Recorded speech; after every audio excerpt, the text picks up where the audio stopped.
Até que o Senhor venha, eu vou clamar.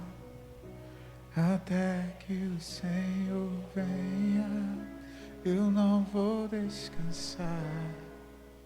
Até que o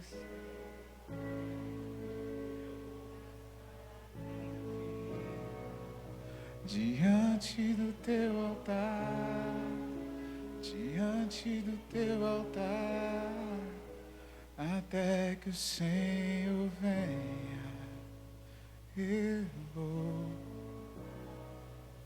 Até que o Senhor venha, eu não vou descansar. Até que o Senhor venha, eu vou gastar a minha vida diante do teu altar, diante do teu altar. Bendita é a tua presença no nosso meio.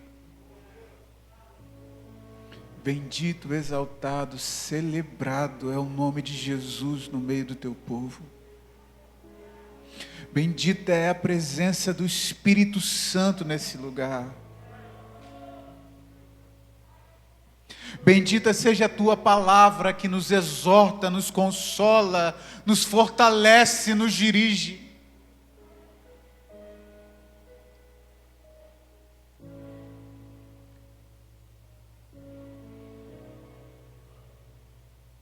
Bendito seja o nome do Senhor.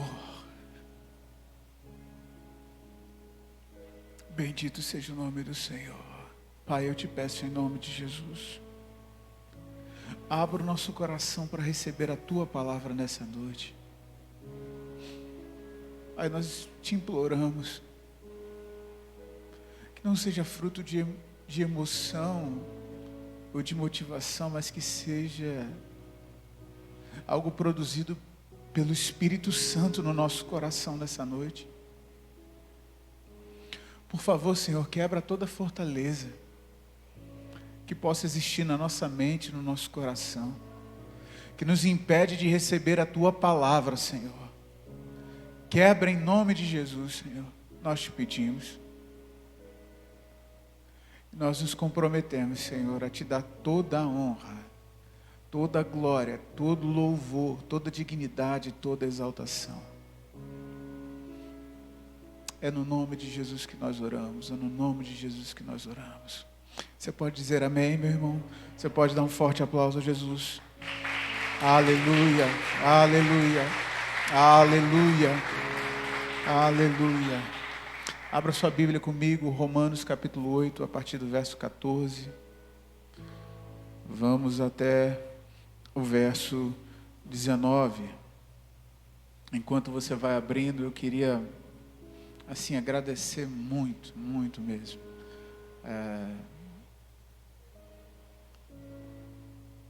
Carinho dos irmãos, são pessoas especiais. Obrigado, meu irmão. Tenho bons amigos, amigos queridos, a começar pelo pastor dos irmãos, pastor Robson. Agradeço o carinho, pastor Otávio e meu irmão Léo, que no Radical foi assim, gigantesco. Vou esquecer, falei até com o Otávio lá, todas as vezes que eu vou lembrar do irmão, vou lembrar do Radical. Então, eu agradeço de coração o convite. Romanos 8, do verso 14 ao verso 19. Quantos acharam? Digam amém.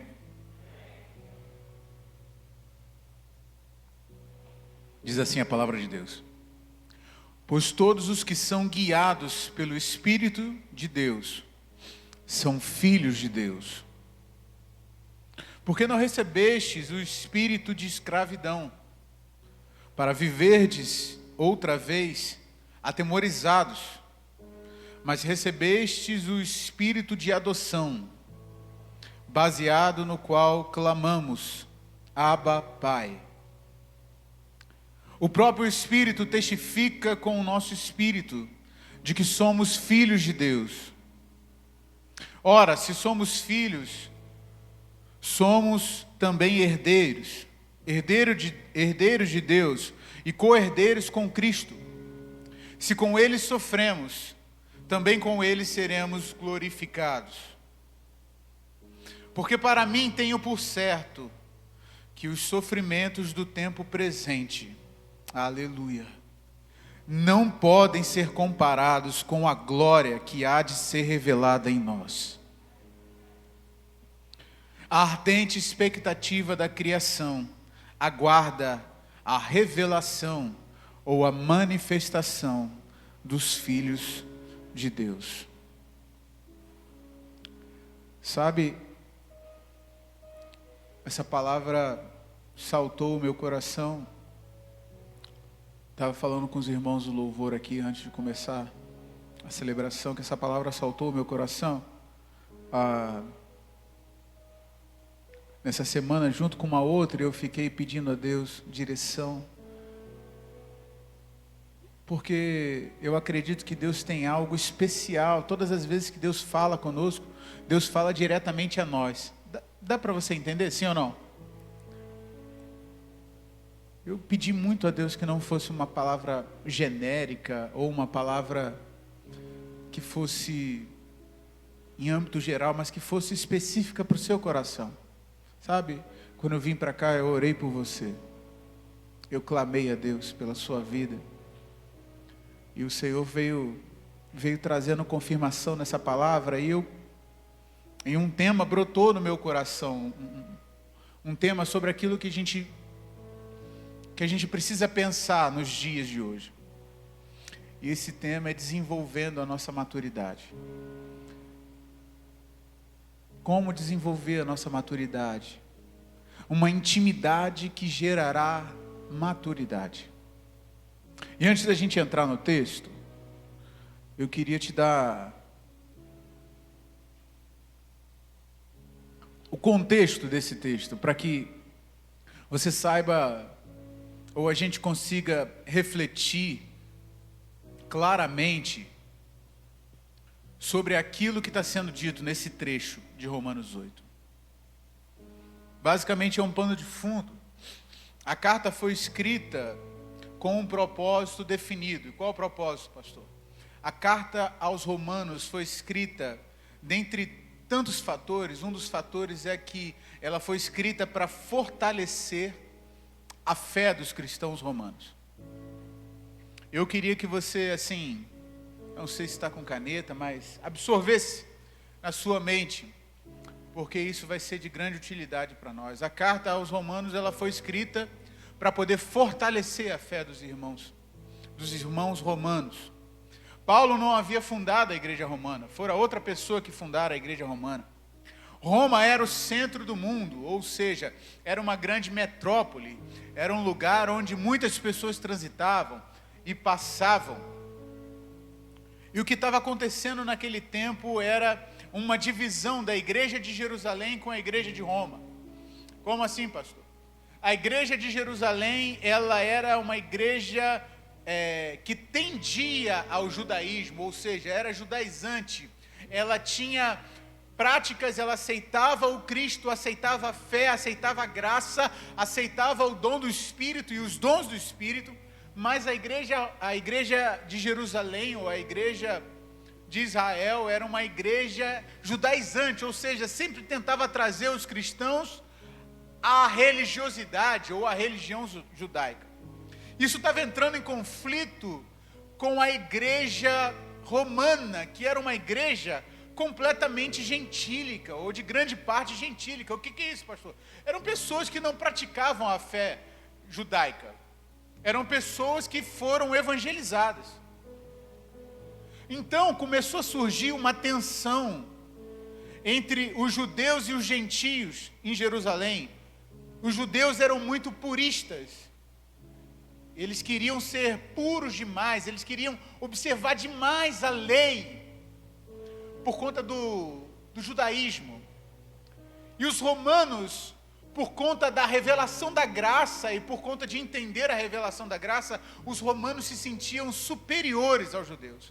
Então havia um conflito entre, hoje, se fosse nos nossos dias, a gente poderia dizer que haveria um conflito entre os tradicionalistas e os avivados. Dá para entender, sim ou não? Sim ou não, irmão?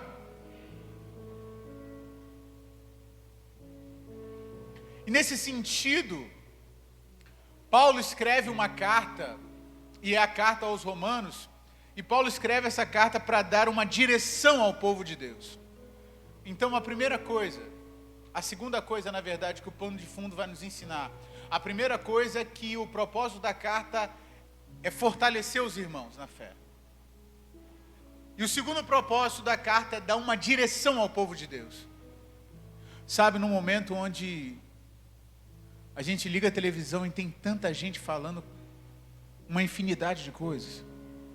No momento em que a gente aciona o nosso celular e a gente consegue ver uma série de pessoas falando o que elas acham, o que elas pensam acerca do momento que a gente está vivendo, da pandemia. Uns acham que precisa ser feito isso, outros acham que precisa ser feito aquilo, outros acham que precisa ser feito ainda uma terceira coisa. Eu penso que esses dias são dias em que o povo de Deus precisa ser direcionado. Você está comigo? Diga amém. Está comigo? Diga amém, irmão. Eu sei que a máscara abafa, é horrível. Mas eu penso que o povo de Deus precisa de uma direção. Eu penso que a minha casa e a sua casa precisam de uma direção. Eu penso que a minha família e a sua família precisam de uma direção.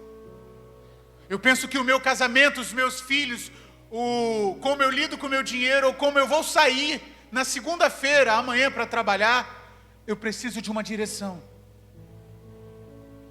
Para não ficar à mercê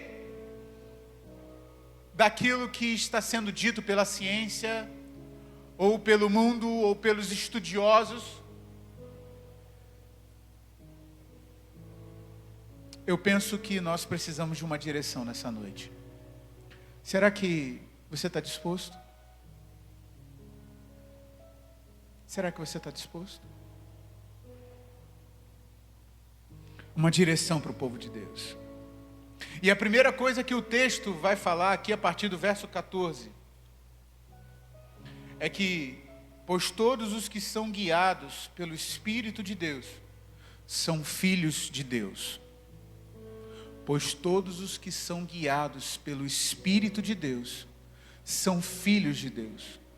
Sabe, o contexto aqui, ele está fechando uma situação, ele está fechando esse pois aqui do verso 14, é como se fosse uma conclusão, é como se ele chega a um resultado, ou como se ele chega a uma lógica.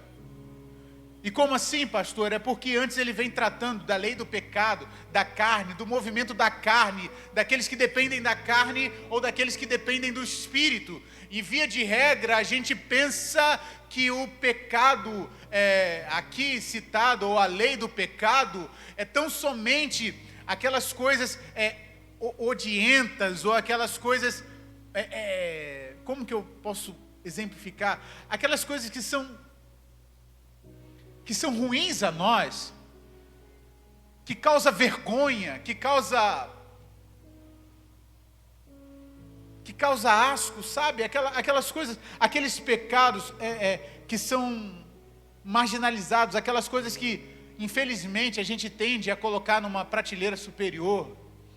E aqui vai um adendo: para Deus não tem pecadinho ou pecadão. Para Deus não tem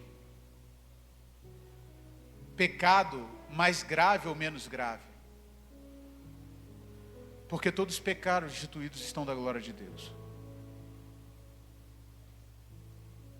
Então eu penso que aqui nesse contexto de pecado, todos os que são guiados pelo Espírito de Deus, quando ele vem falando aqui, são guiados somente pelo Espírito Santo. E eu penso que uma direção que o povo de Deus precisa ter hoje, uma direção que a nossa casa precisa ter hoje, uma direção que a nossa mente precisa ter hoje, é não ser guiado pelas nossas emoções. Sim, porque Jeremias diz: maldito é o homem que confia no próprio homem. Enganoso é o coração do homem, mais corruptível. Quem pode confiá-lo? Eu penso que hoje nós temos a informação e ela é boa. Eu não vou entrar no mérito da imprensa ou da informação que nós temos hoje, se são fatos que são ditos a nós ou se são impressões pessoais que tentam manipular a nossa mente. Fecho parênteses. Mas eu penso que hoje em dia existe uma guerra violenta para guiarem a nossa vida. Eu queria te perguntar nessa noite: quem está guiando a sua vida? São as suas emoções? São os seus pensamentos? São os seus desejos? São as suas vontades? É a ciência que tem guiado? Preste atenção, meu irmão, eu não estou falando mal contra a ciência. Mas eu vou te dar um exemplo bem claro. Nós temos um ano completo de pandemia. Na verdade, 1 ano e 15 dias. Em 1 ano e 15 dias, o entendimento da OMS já mudou pelo menos de 3 a 5 vezes. De 3 a 5 vezes. Sobre lockdown, não lockdown. Sobre o medicamento A, B, C ou D. Eu lembro que quando começou a pandemia, foi um surto que rodou para tudo quanto é lado, que se falasse que se você tomasse ibuprofeno, eu não sei se você ouviu isso, se você tomasse ibuprofeno, aquilo aceleraria o vírus dentro de você. Vi algumas pessoas assim balançando a cabeça. Logo foi desmentido. Mas é ciência, pastor. Mas a ciência, meu irmão, aleluia. O livro de Daniel diz: a ciência se multiplicaria. A ciência só é ciência por causa da palavra do Eterno. A ciência está subordinada à palavra do Eterno. Na verdade, não existe 1 metro quadrado, não existe 1 centímetro dessa terra que não esteja subordinado à palavra de Deus. Então, o que tem guiado a sua vida é o Jornal Nacional. São as estatísticas. O que tem direcionado a sua casa, o seu modo de agir e de reagir. O que tem dito para você o que você vai fazer ou que deixa de fazer. É um PhD ou é a palavra de Deus? Ou é o Espírito Santo de Deus? Pois todos os que são guiados pelo Espírito. Penso que hoje, meu irmão, minha irmã, precisaríamos voltar como a igreja de Atos dos Apóstolos. Todas as direções, todos os movimentos, tudo aquilo que se faz, tudo aquilo que não se faz, é completamente orientado pelo Espírito Santo de Deus, aleluia. Num tempo onde tanta gente está falando um monte de coisa, o Espírito Santo precisa voltar a guiar a minha vida e a sua vida. Guiar não só as nossas ações, mas os nossos pensamentos. Que isso, pastor? Sim, Davi, no Salmo diz assim: por que estás abatido, ó minha alma? Por que te perturbas dentro de mim? Espera, pois, em Deus, pois ainda o louvarei, Ele é o meu auxílio, o meu rei, o meu Deus. Davi diz a sua própria alma, Davi diz a sua própria consciência, as suas próprias emoções. Sabe, talvez você tenha sentido medo de sair de casa hoje. Talvez existem pessoas que estão nos assistindo, que só estão nos assistindo aí porque elas tiveram medo de vir para cá. Porque a cultura do medo está sendo dissipada. As pessoas estão completamente inseguras.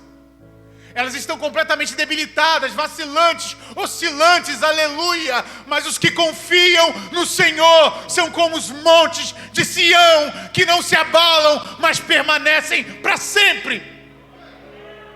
Você está aqui, meu irmão? Essa é a palavra de Deus.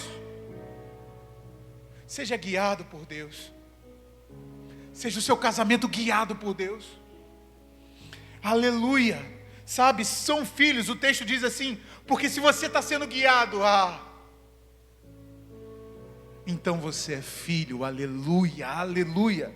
Sabe, o texto diz assim: pois todos os que são guiados pelo Espírito de Deus são filhos de Deus. Sabe, o verbo ser, eu sei que você sabe disso. Por quê? Porque o seu pastor foi meu professor. Então eu sei que ele te ensinou isso. O pastor dos irmãos foi meu professor. O verbo ser, na Bíblia, não era proclamado ou não era dito, porque era uma qualidade exclusiva de Deus, só Deus era. Percebe uma coisa, meu irmão? Um detalhe, apura um pouquinho mais essa sua atenção. Eu estou olhando aqui, eu sei que você está super atento, mas aperta um pouquinho mais. Pois todos os que são guiados pelo Espírito de Deus são filhos de Deus, aleluia. Sabe o que isso significa, meu irmão? Sabe o que a Bíblia está dizendo para mim e para você nessa noite? A Bíblia está dizendo para mim e para você nessa noite, é que se você for guiado pelo Espírito de Deus, você vai ter a própria natureza e a composição de Deus dentro de você, aleluia.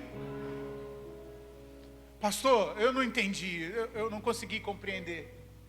Só é quem está em Deus, só pode ser, característica de quem é constante, firme, não vacila, não oscila, tem equilíbrio, tem segurança, tem firmeza, porque Deus Ele é hoje, ontem e será eternamente, aleluia. Ele é o Deus de Abraão, de Isaac e de Jacó, mas também é o Deus de Davi, também é o Deus de Moisés, também é o Deus de Gideão, também é o Deus de Pedro, também é o Deus de João, também é o Deus de Zaqueu, também é o Deus de Fred, também é o Deus de Natália, é o Deus de Otávio, é o Deus de Léo, é o Deus da segunda igreja batista do Jardim Carioca, e o será eternamente. Então aqueles que são guiados pelo Espírito de Deus, meu Deus, eles trazem Deus para dentro de si. A própria característica só Deus é. Então você passa a ser também. Você não passa a estar. E muitas vezes nós estamos, meu irmão. Como assim, pastor? Nós não somos, nós estamos. Como assim, pastor? Não estou entendendo. Às vezes nós estamos alegres, às vezes nós estamos tristes. Isso depende daquilo que está acontecendo na nossa vida. Depende da notícia que chega até nós. Mas quando nós somos guiados pelo Espírito de Deus, nós paramos de estar. Nós passamos a ser. Aleluia. Aleluia. Você está me entendendo? Diga amém. Diga amém bem alto, meu irmão. Penso que o povo de Deus precisa de uma direção nesse tempo. Parar de estar. E começar a ser. Como eu preciso disso. Ser. Ainda que eu andasse pelo vale da sombra da morte, não temerei mal algum, porque tu estás comigo. A tua vara e o teu a tua vara e o teu cajado me consola. Meu Deus, o vale da sombra da morte é um lugar de estar triste. Mas quem anda com Deus é em Deus, aleluia, aleluia. A semelhança prática com Deus vem de uma entrega total. Preste atenção, meu irmão. Todos os que são filhos são guiados. Todos os que são guiados pelo Espírito são filhos de Deus. É preciso que haja uma entrega intencional. Total. É preciso que haja uma entrega total. O controle da sua vida. Por favor, eu queria te incentivar hoje.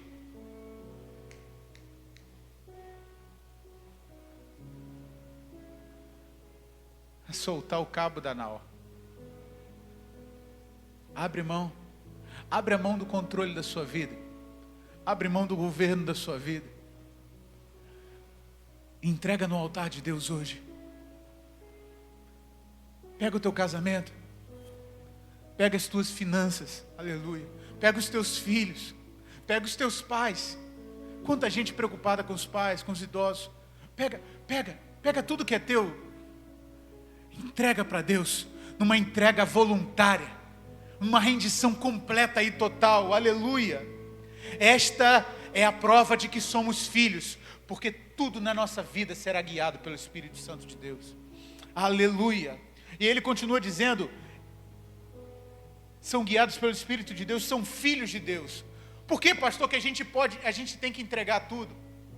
É bem simples, meu irmão. Esse filho aqui no grego é uma palavra chamada teknon. No original é uma palavra chamada teknon. O que é isso, pastor? Teknon significa um filho pequeno, ou um filho de colo, um bebê. Vou pegar o exemplo da irmã aqui. Está com um bebezinho ali no colo. Preste atenção. Eu sei que eu não vou fazer isso, mas se você puder, dá uma olhadinha ali. Eu queria que você pensasse se aquela criança está preocupada com o coronavírus. Será que aquela criança ali, ela está preocupada com o que ela vai comer amanhã? Será que ela está preocupada com o que vai acontecer daqui a 3 meses? Sabe por quê, meu irmão? Eu entrei nesse culto e até agora eu não vi o choro dela. Porque crianças pequenas não andam por conta própria. Crianças pequenas são abraçadas pelo Pai. Aleluia! Se você tiver disposição para entregar tudo para Deus nessa noite, sabe o que o Espírito Santo está soprando sobre o seu coração nessa noite?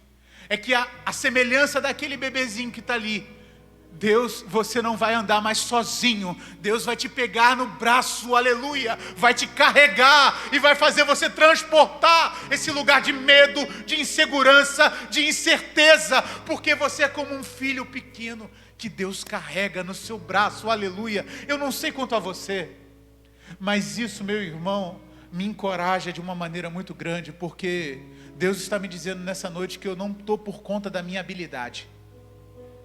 Eu não estou por conta da minha capacidade humana. Aleluia, aleluia. Sabe, o que determina o que eu vou comer não é o dinheiro que eu tenho na conta, é a generosidade do meu Pai, aleluia.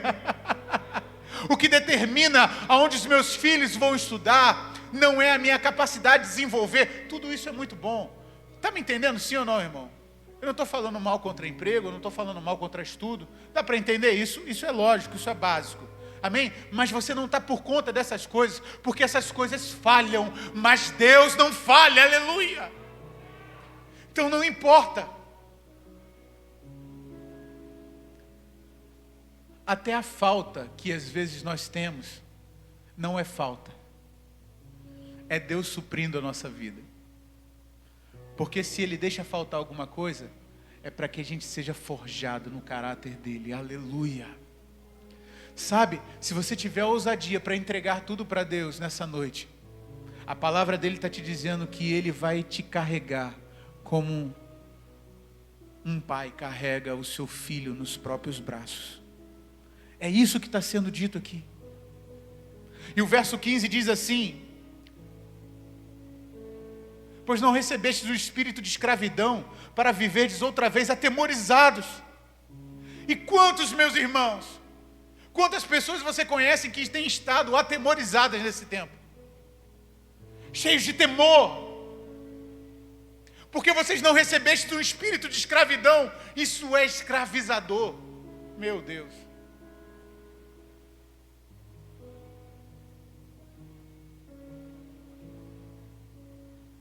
Recebe-se notícia o tempo todo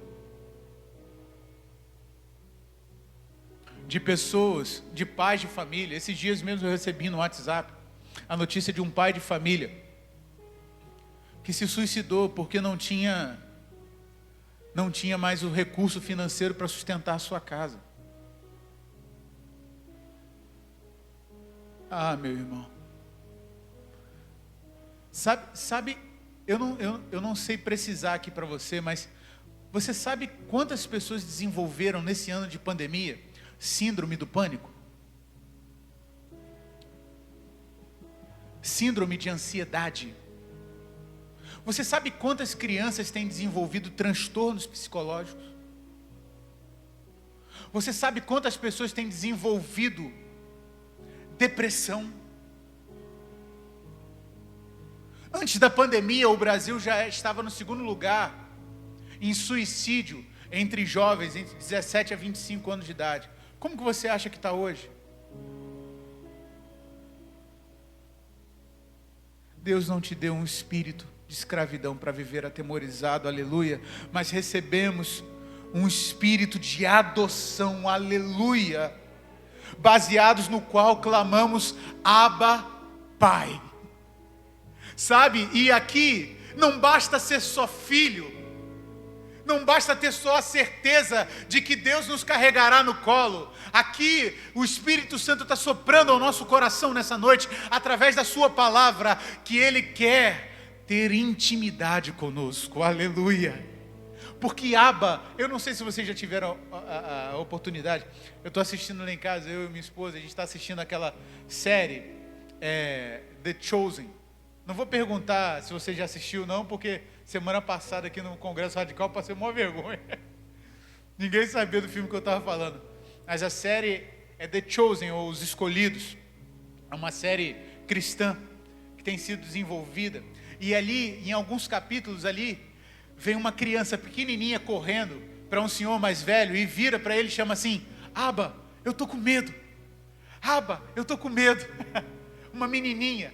Aí o pai fala assim: não temas. E cita um versículo de Isaías: não temas, porque eu te remi, eu te chamei pelo nome, tu és meu.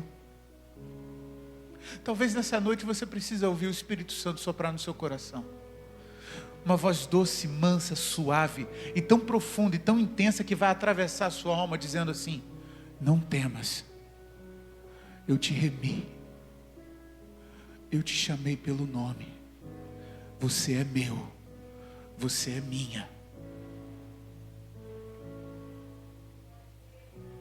Isaías 43 diz: quando passares pelas águas, elas não te afogarão, quando passares pelo fogo, não te queimará, visto que és precioso aos meus olhos, porque eu te remi, te chamei pelo nome, tu és meu, eu te amo, aleluia. Sabe, Deus quer desenvolver nesse período de pandemia. Sabe, Deus poderia, o Léo orou aqui, e nós concordamos com a oração do Léo. Ele falou: Senhor, basta uma palavra para que esse vírus vá embora, basta uma palavra para que isso tudo acabe, basta uma palavra. E por que Deus não libera essa palavra, meu irmão, minha irmã? É porque Deus está usando a pandemia para transformar o nosso coração. Levar-te-ei ao deserto e falar-te-ei ao coração. Quando Deus não muda o deserto, é porque Deus está usando o deserto para mudar a gente, irmão. Eu vou repetir para você entender, então glória a Deus.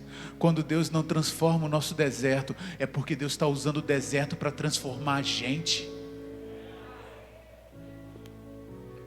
Como, pastor? A descer um nível mais profundo de intimidade, maturidade, intimidade, relacionamento, dependência total, exclusiva do Espírito Santo.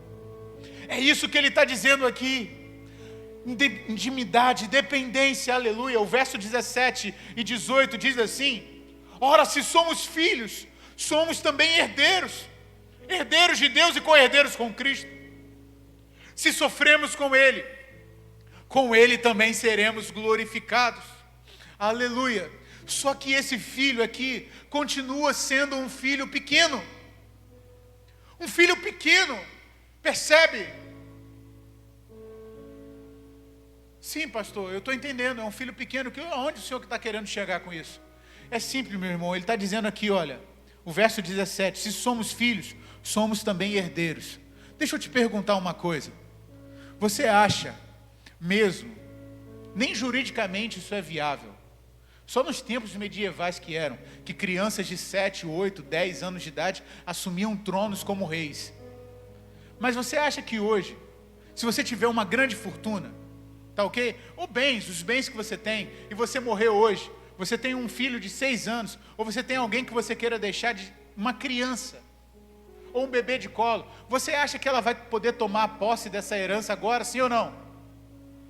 Um de cada vez, irmão, pelo amor de Deus, senão vai... Sim ou não, irmão? Claro que não. Eu sei que você sabe, mas é didático para a gente gravar na nossa mente. Por quê, irmão? Porque filho pequeno não pode acessar a herança. Como assim, pastor? Depois você pode ler lá, Gálatas 4, a partir do verso 1 diz assim: Porque o filho, ainda que sendo filho e herdeiro de tudo, se for pequeno, não se difere ou não tem diferença de um escravo.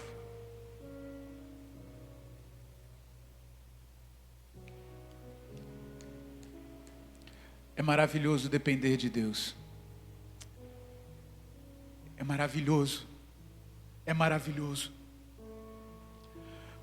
Mas às vezes, é como se Deus fosse, me perdoe o exemplo, mas como se Deus fosse uma águia e pegasse os seus filhos, os seus filhos, e carregasse pelas suas garras e levasse bem alto, a um dos lugares mais altos, e daqui a pouco, simplesmente a garra solta. Aleluia. E aquele filhote de águia vai caindo, e parece desesperador. E às vezes a gente se sente assim. Deus cuida tanto da gente, cuida das coisas, mas de uma hora para outra, numa situação, de repente, Deus simplesmente parece que desaparece. E as coisas não acontecem mais do jeito que a gente pensava que ia acontecer. E a pandemia que a gente achava que ia durar 15 dias, 2 meses no máximo, está indo para 1 ano e 3 meses. Está indo para 1 ano e 15 dias. E parece que a gente está caindo, e a gente está vendo pessoas morrendo, e a gente está vendo os leitos sendo ocupados, os leitos completamente tomados, e a gente está vendo a cidade que estava na fase amarela, passou para laranja e agora está para vermelha, não tem segurança nenhuma, e parece que está caindo, meu Deus do céu, o que está acontecendo? É Deus tentando amadurecer a gente. Aleluia. É Deus tentando fazer com a gente o que fez com 3 jovenzinhos dentro da Babilônia: Sadraque, Mesaque e Abednego. 3 jovenzinhos que entram e fala assim, o rei no meio de Babilônia, o rei fala assim: olha, eu vou tocar a trombeta de novo e você vai ter que se curvar. Se você não se curvar, eu vou te jogar na fornalha.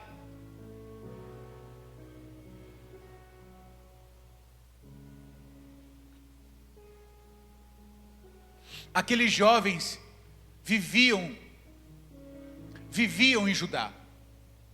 Eles conheciam o Senhor. Eles tinham experiências com Deus. Eles conheciam a palavra, eles tinham conhecimento da palavra. Eles tinham visto e tinham ouvido os milagres que Deus tinha feito. Aleluia. Meu Deus do céu. Mas chegou um momento de cheque, um momento de decisão, um momento de decidir o que vai fazer. Meu irmão, minha irmã, e quantas pessoas você consegue lembrar aí agora, se não nós mesmos, que se a trombeta toca, às vezes a gente se sente tentado a se ajoelhar. Mas aqueles 3 jovens falaram assim: saiba tu, ó rei, que o nosso Deus é poderoso para nos livrar dessa fornalha. Mas se Ele não nos livrar dessa fornalha, nós não nos ajoelharemos diante do Rei, porque nós temos um Senhor, um Deus, nós sabemos em quem nós temos crido, aleluia, e eu sei que é poderoso para guardar o meu tesouro até aquele dia, aleluia. Sabe aquela música do Delino Massal que varreu as igrejas? Se Deus fizer, fala, Ele é Deus. Se não fizer, se a porta abrir, mas se fechar, se a doença vier, Ele é Deus. Se eu curado for, Ele é Deus. Se tudo der certo, Ele é Deus. Mas se não der, porque a minha vida transicionou, porque eu estou desenvolvendo a maturidade. E que maturidade é essa? Não adoro pelo que Ele faz, eu adoro pelo que Ele é, haja o que houver.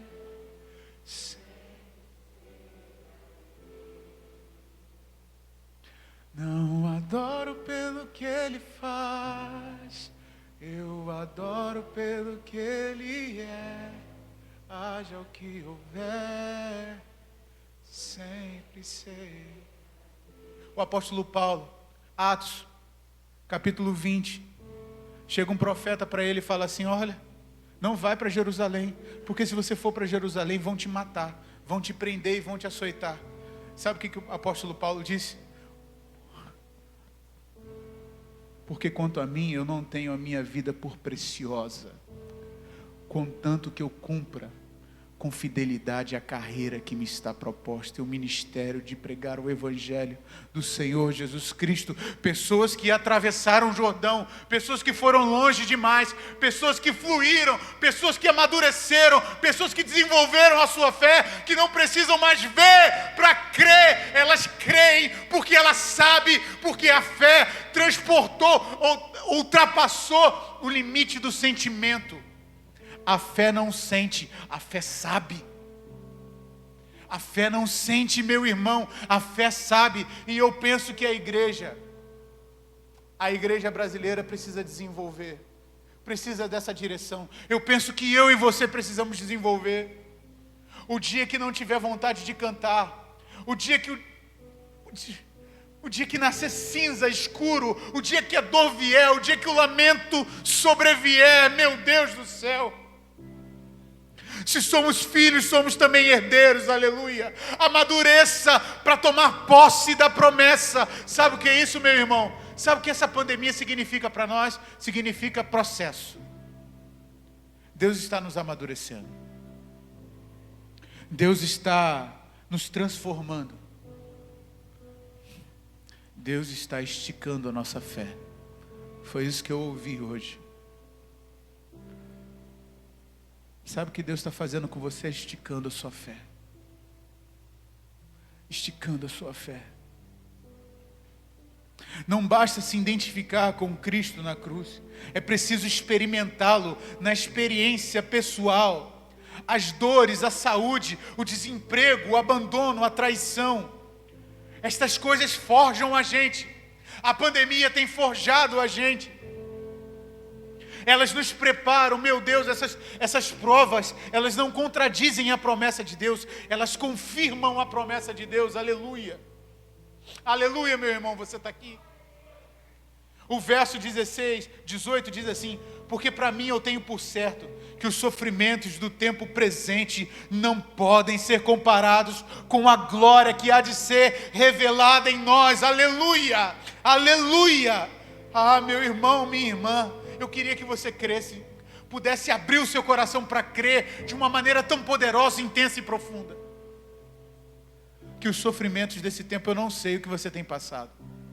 Eu não sei se você perdeu o emprego, eu não sei.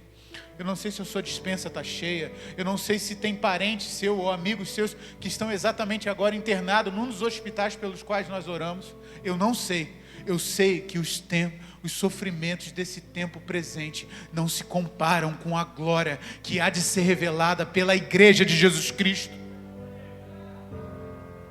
Quem sabe não seja nesse tempo em que Deus vai começar a saquear o inferno, vai começar a saquear esse bairro aqui inteiro, e as pessoas vão começar se jogando aqui dentro. Que fé é essa que vocês têm? Que coisa louca é essa? Como que vocês conseguem cantar? Eu estou desesperado. Ah, vem ver, vem ver, vem ver, vem ver o Cristo pelo qual eu vivo, aleluia.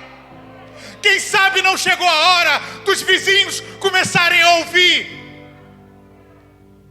o clamor de um povo que adora no meio da dor, no meio do caos, no meio do sofrimento. Quem sabe não é hora da sua família começar a enxergar.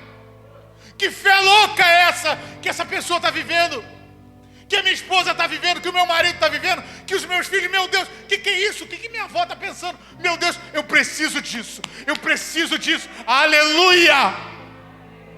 Quem sabe não é para isso? Porque a glória é uma promessa, a glória é uma promessa. Você não está ouvindo o que eu estou falando. A glória de Deus é uma promessa para a igreja. Deixa Deus te forjar. Meu Deus, eu estou pregando com todo o meu coração. Deixa Deus te amadurecer nessa noite. Deixa Deus te rasgar por inteiro. Meu Deus, e como dói. Como dói. Como dói a vera com Deus. Meu Deus.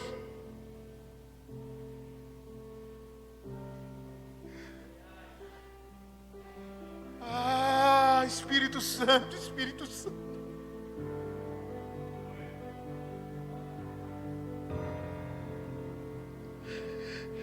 Precisamos mais do que informação.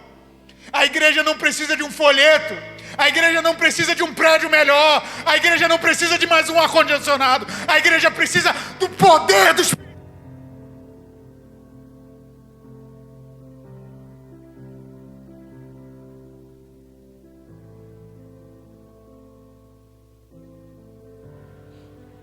E o poder do Espírito Santo, não se engane, o poder do Espírito Santo vem acompanhado com sofrimento. Que isso, pastor? O senhor está ficando louco? Não estou, não. Filipenses 2 diz que ele age em vós o mesmo sentimento que houve em Cristo Jesus. Sendo Deus, não teve por usurpação ser igual a Deus, antes esvaziou-se de si mesmo, assumindo a forma de servo, tomando a forma de homem. Foi obediente até a morte, morte de cruz, sofrimento. Pelo que Deus o exaltou soberanamente, lhe deu um nome que está sobre todo nome, para que o nome de Jesus, todo joelho se dobre, no céu, na terra e debaixo da terra, e toda língua confesse que Jesus Cristo é o Senhor. Penso que a igreja precisa ser direcionada para o poder de Deus. Sabe do que a sua casa precisa? Sabe do que os seus filhos precisam? Os seus filhos não precisam de mais uma lição de Pondé ou de um filósofo. Os seus filhos precisam do poder do Espírito Santo. Meu Deus, você está aqui, sabe que o seu casamento precisa? O seu casamento precisa do poder do Espírito Santo. Sabe o que as pessoas precisam ver amanhã? Amanhã, quando você se levantar às 7 horas da manhã, sair com o seu carro ou pegar um ônibus, ou não sei o que você vai fazer, e chegar até o trabalho, as pessoas precisam olhar para a sua face, e é exemplo de como olhavam para Moisés, fazer assim: meu Deus do céu, o que é isso? Você está brilhando, meu Deus. Não, eu tive um encontro com Deus, eu estou cheio do Espírito Santo. Meu Deus, sim. Porque os sofrimentos do tempo presente não podem ser comparados com a glória que há de ser revelada em nós. Amadureça. Penso que chegou a hora de amadurecer.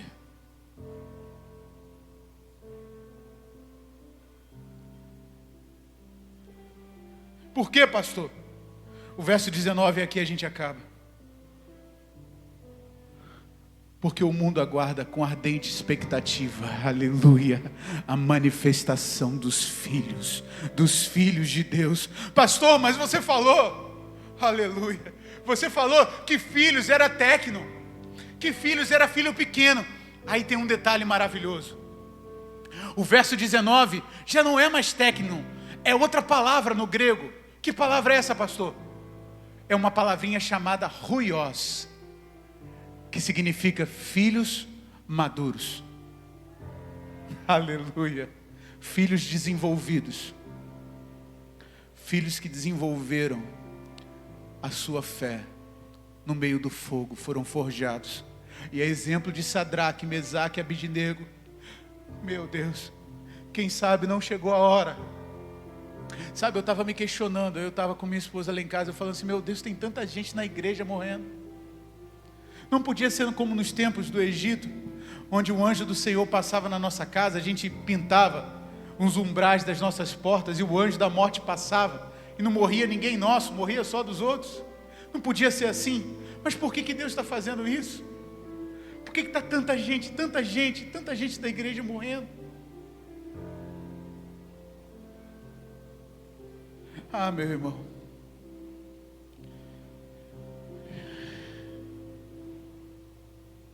porque Deus está nos amadurecendo. A exemplo de Sadraque, chegou a hora, penso que chegou a hora da igreja brasileira entrar na fornalha. Chegou a hora da igreja brasileira entrar na fornalha. É por isso que está chegando até nós. É por isso que talvez você está sentado aqui e já até pegou Covid. É por isso que talvez tem gente que você conheça que está entubada. É porque Deus lançou a igreja na fornalha. Para quê, pastor, que Deus lançou a igreja na fornalha? Aleluia. É para exemplo daqueles 3 jovens, esse mundo de fora, olhar lá de fora e falar assim: olha, era para ter 3 jovens, mas tem um quarto ali. Meu Deus.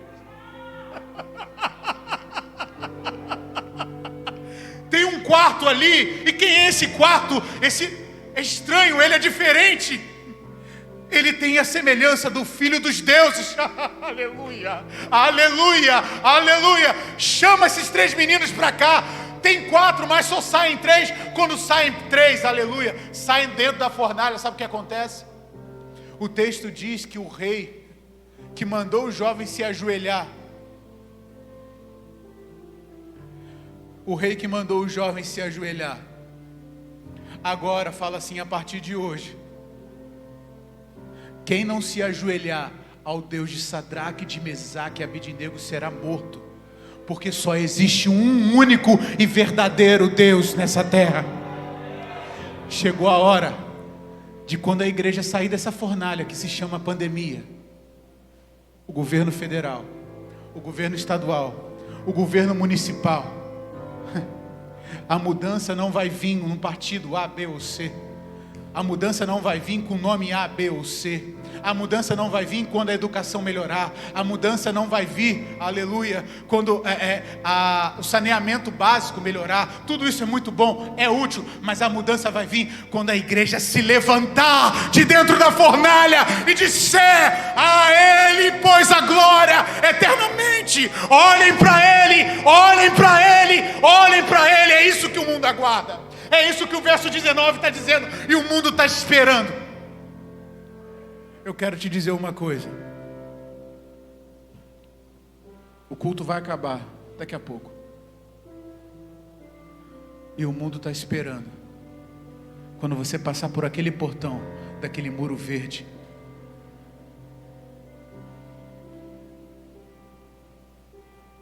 Jardim Carioca, Guarulhos, Campos está aguardando os filhos maduros se levantarem.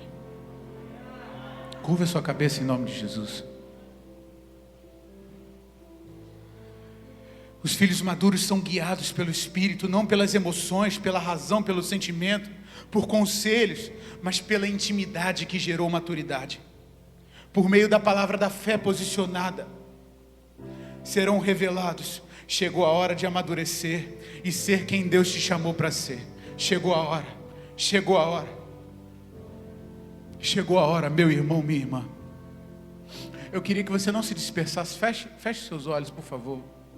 Curva a sua cabeça.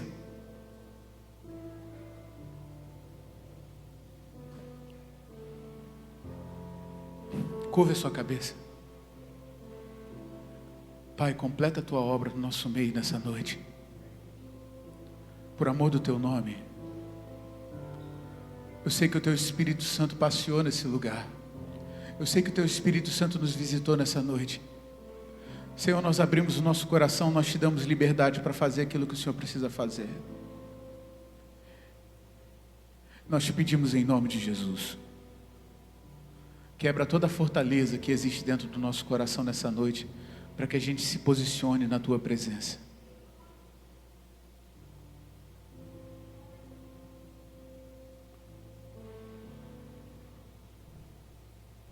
Eu oro em nome de Jesus. Eu oro em nome de Jesus. Meu irmão, minha irmã, é isso que você quer? Se essa palavra fez sentido para você e é isso que você está buscando em Deus, eu queria que você fizesse um sinal para Deus. Pastor, Deus está falando comigo. Deus está respondendo algumas orações. Deus está me dando clareza de algumas coisas nessa noite, pastor, e eu quero me posicionar, eu quero me levantar, e eu quero resplandecer a glória de Deus nessa terra. Se Deus falou com você, se coloca de pé no seu lugar, em nome de Jesus. Se Ele não falou, se essa palavra não fez sentido para você, não tem problema nenhum, pode ficar sentado. Mas se fez sentido, levante-se. Se coloca de pé em nome de Jesus.